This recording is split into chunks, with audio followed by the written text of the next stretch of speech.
ராசி போட்டு இங்க வந்து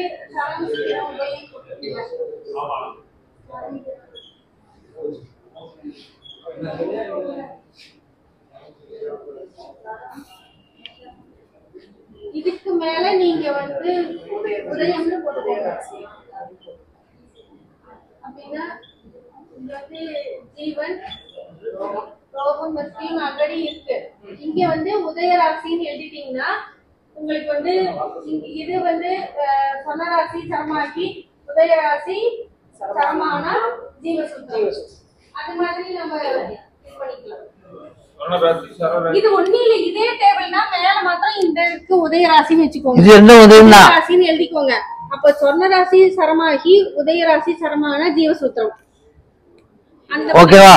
திருப்பி சொன்னராசி சரமாகி இது இது 9மே உதயராசி தான். இது மட்டும்தான் சொன்னோம்.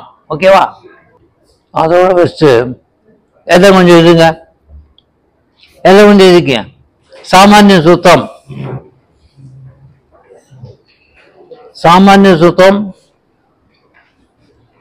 அதிபதி புதன். எங்க அது மட்டும் தானே?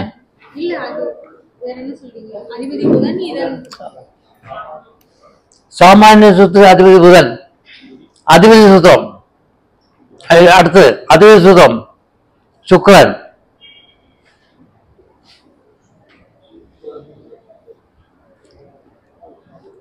அம்சக சூத்திரம். அம்சக சூத்திரம் அதிபதி செவ்வாய்.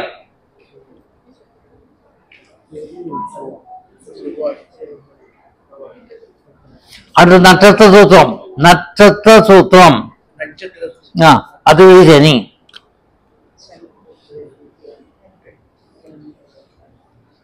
மகாசூத்திரம்.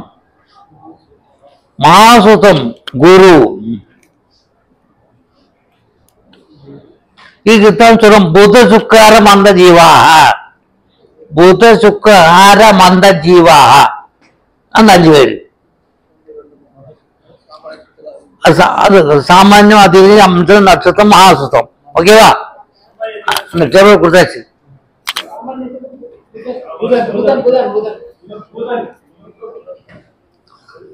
சாமானிய சூத்திரத்துக்கு அதிபதி புதன்.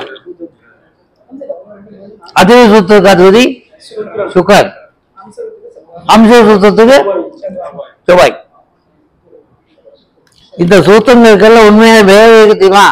கோவில் பிரசம். இது உண்மையில கோவில் பிரசனுக்கு ரொம்ப விசேஷம். புதனை கொண்டு சந்தனத்தை சொல்லலாம். இன்னைக்கு எங்க சந்தனம் இருக்கு? இருக்கு. பழனியில உள்ள போடுற அரிசி சந்தனம் தான். ஆமா. தர்மஸ்தலா, குருவாயூர், திருச்செந்தூர் சந்தனம் சொல்றது. அது மாதிரி அந்த கடவுள் மேல இது எண்ணெய், அந்த எண்ணெய் பற்றி புதனை கொண்டு என்ன சும்மா இல்லை, கோவில் பிரச்சனை ரொம்ப அருமையாக சொல்லலாம். சுக்கர் புத சுக்கரம் கொண்டு அது சூத்திரங்களை வலிவை கொண்டு சொல்லலாம். அது ரோக சுத்தமா மறுசூத்தம் பார்த்து அப்படி வலிவை பார்த்து நம்ம சொல்லலாம். சுக்கரன் ஆட அலங்காரங்கள் நகைகள் எல்லாம் சொல்லலாம். அந்த சுக்கரம் மறுவாக இருந்து அதோட சேர்ந்து ஆறக்குணம் இருந்தா இங்க இருக்க கம்மட்டி ஆளுக திட்டாங்களே, ஐயா ஒரு சொத்தை திட்டாங்களே அப்படி கேட்கலாம். கேட்டுருக்கோமே ஏன் கேக்குறீங்க? அது அது சூத்திரம். கோவில் விஷயம் ரொம்ப அருமையான கோவில் பிரச்சனம். ஆறா செவ்வாய் ஆயுதங்கள். ஒவ்வொரு கடவுளுக்கு ஆயுதங்கள் இருக்கும். அது வேற இருக்கு. நீங்க ஒண்ணு ஏதோ ஒரு கோயில போய் அந்த அம்மனுடைய சூழலுக்கு அம்மன் இருக்கு சும்மா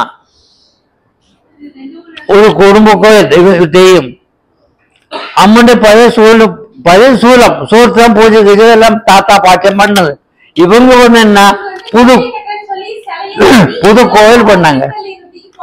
இந்த சுவரத்தை எடுத்து வீட்டுல அந்த இடத்துல மூலையில கொண்டு போச்சாங்க. அங்க சண்டைன்னா சண்டை ஆறு சண்டை போ கட்சி நாம பிரச்சனை போட்டேன்.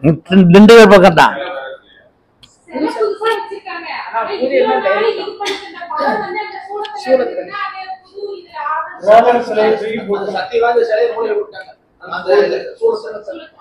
அதான் விஷயம். கடைசியா பார்த்தா அம்மன் சொல்லிட்டு இருக்கு, இங்க விற்கவும் இருக்கு. போ ஏன் இங்க வரீங்க? அப்படி இருக்கு அவஸ்தை. அப்ப அந்த சூழம் கிறிஸ்துவம் பார்ப்போம். நாங்க என்னதான் இங்க அஷ்டமங்கள் இருக்கு, மூடி செய்திருக்கு, எண்ணத்தை அஷ்டமங்க போட்டு பார்த்து சூடம் பார்த்தோம்னான்னு விழுந்தது. ஏய்யா உங்க அம்மன் எங்க? இங்க இருக்கு சார், இங்க இருக்கு. இது அப்ப இல்ல,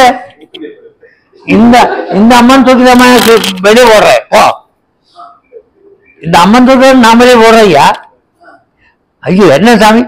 ஆமா ஐயா, உன்னோட அம்மன் அங்க சொல்லிட்டு அங்க இருக்கு பாரு. எங்க அங்க துள்ளிடணும் தான் இல்ல சொல்றதுக்காருங்க.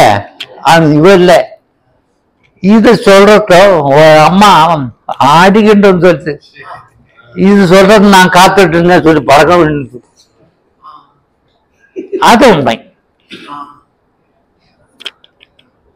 உண்மையா அம்மனுங்க இருந்து கடைசி சிவாச்சாரிய கூட்டு ஆவானம் பண்ணி சேர்த்தது.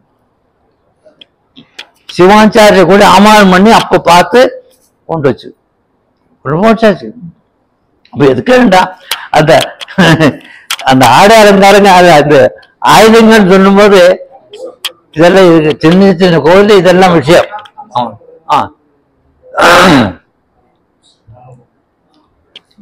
மந்தா சனி அசுத்திகள் காரியங்கள் எல்லாம் சனியை கொண்டு வரலாம். எப்படி இருக்கு எப்படி இருக்கு சொல்லாம சனி நீச்சல் வர நேரத்துல எடுத்து வல்லுவ என்னையா விக்கிரம் கீழே விழுந்துயா, விக்கிரம் ஆடுதே. ஆமா அஷ்டமங்கன்னு போயாச்சு, அஷ்டபந்தம் போயாச்சு.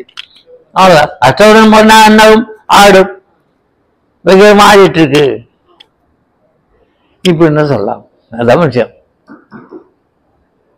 அப்போ இதான் உண்மையே கூட. இந்த கோயில் பிரசங்கம் ரொம்ப இன்ட்ரெஸ்டிங். ஆனா தமிழ்நாடு கோயில வருவதில்லை. முக்கியமான கோயில்ல பல இடத்துல பிரசங்கள் சொல்லிட்டு அவங்க ஐயரை ஒத்துக்கல. இன்னைக்கும் அப்படிதான் இருக்கு.